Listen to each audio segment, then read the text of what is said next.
I'm Anthony Wright, and I'm your co-host today with, Adam Dietz, welcome. we are here on the Living Conversation with our guest, Fran Bailey. And Fran, before the break, you were talking about working with clients and their energy field. And how do people come to you and explain to us a bit about what the Shiva method is? Yeah, well, it's the SHEVA method I designed in 2002, and the word Shiva was channeled to me. It means seeking harmony in energy, voice, and action. And I was in a deep meditation, and they gave me this word, and I said, "What is that? What does that mean?" And so ever since then, it's been building and refining, as we say. So. Uh, a lot of it's word of mouth because I've been doing this for so long. I worked with a lot of psychologists and um, doctors and acupuncturists, and word of mouth was pretty big. And so I would have clients at my house for many, many years, and then teach classes here. And then COVID hit, and so here Yeah. this became my best friend. This little thing box, Well, and here we are. I and mean, here we are. and it's curious about when you're working with physicians and psychologists, how do they get past the woo-woo factor of, oh, and body, energy body? Uh, what's that? Yeah. What, Well, why should we think about that? they were pretty open, and they kind of kept it quiet. They didn't want to let people know that they were seeing me. Who's Fran? And Right. anyway, um, yeah, I've had a lot of, there's an interesting story. I think you'll like this. He's a therapist, and I worked with the staff. Their doctor passed away, and so they hired me to come work with ADD adults and children.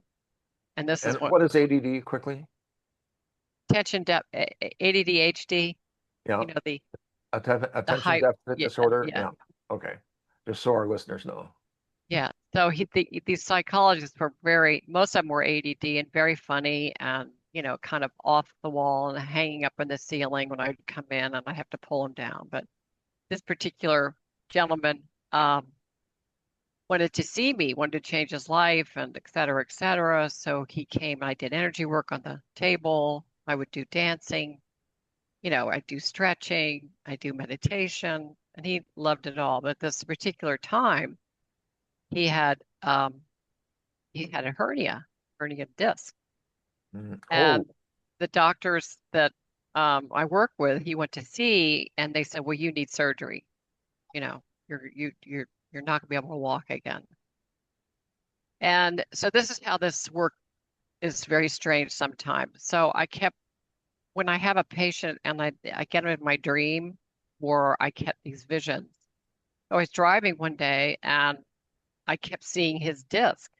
I mean, here I am driving, and I saw it whole, not bulged or anything. I saw it whole. And I said, "Look, Tom, you may think I'm a little cray cray, but I want you to come and see me and we'll work. Or you can sit in a chair, but I really think that I can help you." So he comes in, he kind of barely walks. He's coming up the steps and is really upset. And this happened when he bent down to pick up something. Anyway, so he's sitting in my bedroom on a chair, and I start pulling this energy off of the heat off of him and pulling it all the way around. So it's like a taffy, but it's just this energy is the same pain that he had in his back. So I go around and he's sweating and he's crying and he's releasing, and I go around the other side of him and go to his right knee and kind of finish pulling this energy out. And I said, "Oh, okay, we're done." And he's uh, stops crying. He looks at me and said, "The pain is gone." wow. He stands up, he walks out, and he's supposed to have surgery like the next 2 days, the next day. And he goes to the doctor. He said, "Who do you work with?" And he said, "Well, this woman named Fran, and she dances and she does energy and she does and he said, That's okay. Don't tell me anymore. You Yeah. know? And he said, I've never done this. I've never walked anybody out of my, they said that the disc is, the hernia is gone. And, you can walk out of here. And he says, Tom said he turned around. He said, Does she do anything with weight? Like he was heavy. Does she do anything with Yeah. weight? Right, right. Anyway, that's a funny story. That's very So interesting. Adam, Yeah. Well, I did want to address like the woo-woo factor, like as Anthony called it earlier. I think it's so interesting.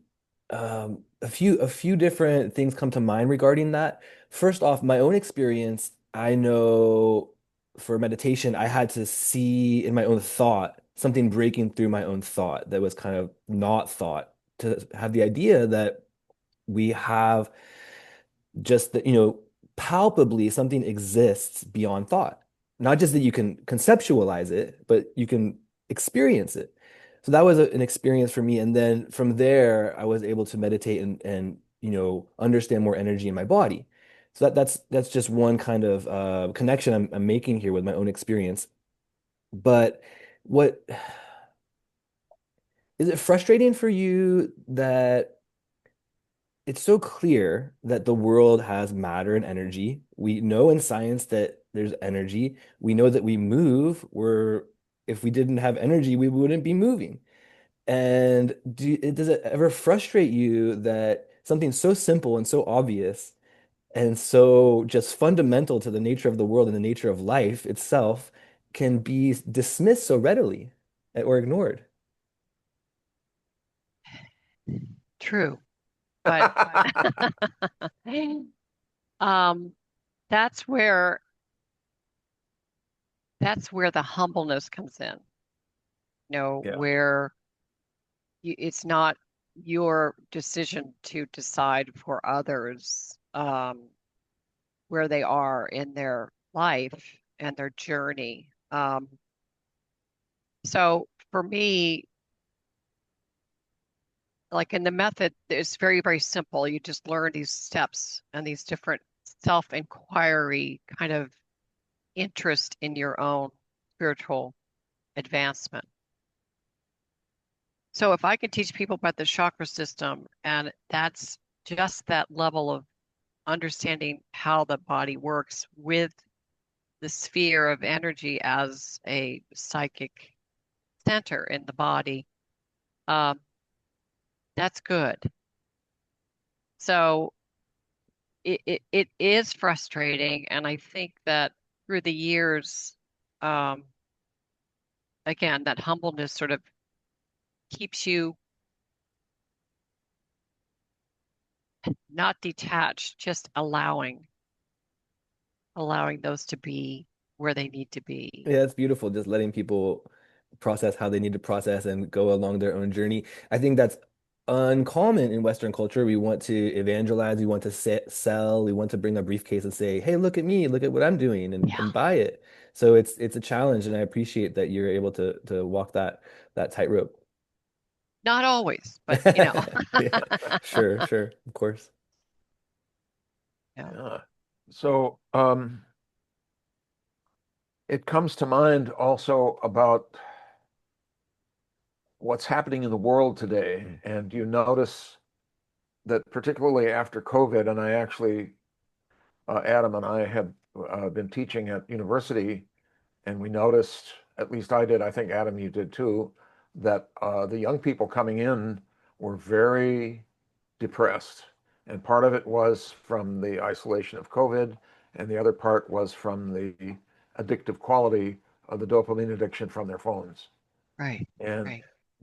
what do you have in a recommendation for anyone in these times of